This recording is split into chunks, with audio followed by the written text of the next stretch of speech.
gabi for today's video gali mag-check kami ng LAN cable kasi ang problema nito guys mga ka-jammers, wala daw connection kapag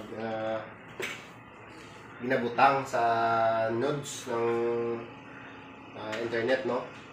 So nag-drop kami ng wire papunta dito hanggang dito sa misa ni ma'am.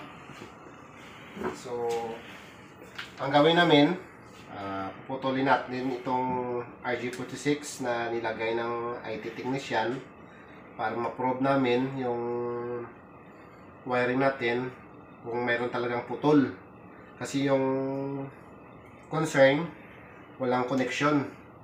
So papalitan daw yung LAN cable, yung Cat5. So ang gagawin namin, ito puputulin natin itong RG46 dito at saka sa dulo doon para ma-continuity check. Yung gagawin natin, mayroon tayong tester ito guys. So set lang natin sa times 10 para makuna natin ng continuity yung cable. So nag-deflect yung magtitesta natin. So puputulin natin yung dulo dito sa table ni ma'am. So ganun lang. So yung magpi-perform pala, hindi ako, yung apprentice ko, yung kumukuha ng video. So ganun lang guys, putulin lang yan at saka una ng balat. So ituturo ko nito sa kanya mamaya. Ganun lang para ma-probe natin kung yung wire ba natin ay talagang may putol o wala. Ganun lang, balatan lang, then kunin lang yung parang plastic. Ayan. So mayroon palang 8 piraso wire dito na maliliit. Ito yung mga solid wire. So ang gagawin natin, mag-color coding tayo.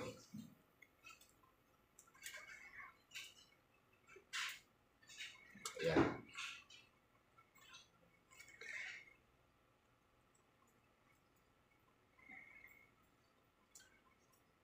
So ayan. Pair by pair to, yung green saka orange may kasama din siya, yung brown may kasama din, yung blue may kasama din. So ganon din yung gagawin natin sa kabila. Ganon din, puputulin lang at saka balatan. Ganon din yung gagawin nung ginawa natin sa kabila.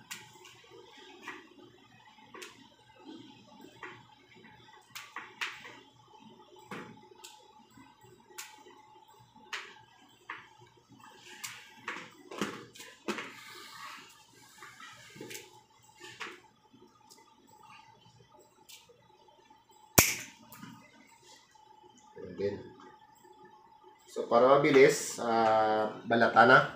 Yan, nakikita nyo. Yan, balata lang natin.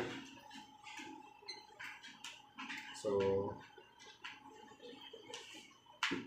yan.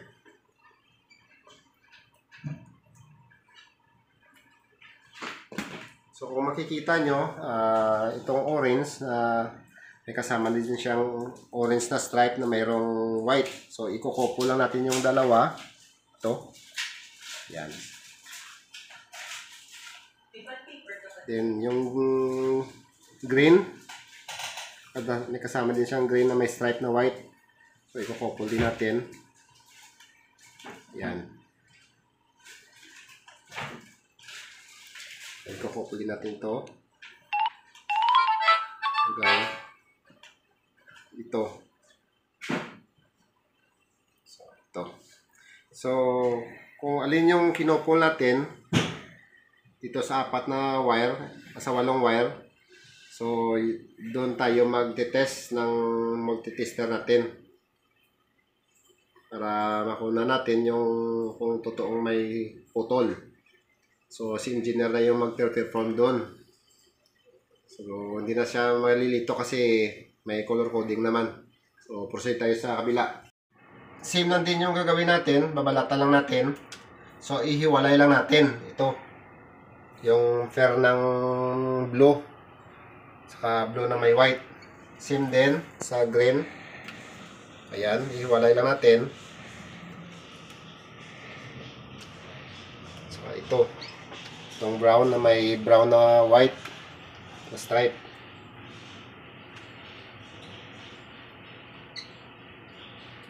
Ayan. So, si engineer na ito magpe-perform para gusto niya kasing matuto kung paano magkuha ng continuity. So, ikaw na, sir. So, ayan, uunahin natin yung blue at saka white na may blue na stripe. Sige. Short. So, nag-deflect yung tester natin. Ulit, sir, ulit. So, ayan. Ibig sabihin, good yung wire natin.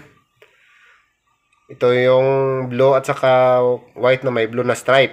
Then sa green na may white na stripe. Same. Nagde-deflect yung multitester natin. So, ibig sabihin, good. Then sa brown na may brown na white. Itong dalawa. So, ayan. Good. Good yung wire natin. Then sa last, yung orange na may white na orange na stripe. So, okay. So, ibig sabihin, yung connection natin, walang putol na sinasabi nila. So, ibig sabihin, yung connection natin, walang putol na sinasabi nila na nagko-complain sila na mayroon daw putol o na iwan ko lang kung ano yung sinasabi nila. Pero, nandito yung engineer ko na-prove niya na yung kable natin, yung Cat 6, walang putol. So, hindi ko lang alam kung yung diferensya ay nasa kanilang RG46, baka sa crimping nila. So, hindi ko lang alam kung ano yung problema. Basta na-prove lang namin na yung kable namin na Cat 6 ay walang putol. So, ganyan lang yung pag test ng continuity test para malalaman natin kung yung connection natin o yung kable natin may putol. So, ganyan lang guys, at sana nakatulong sa inyo yung video ko. Maraming salamat. God bless.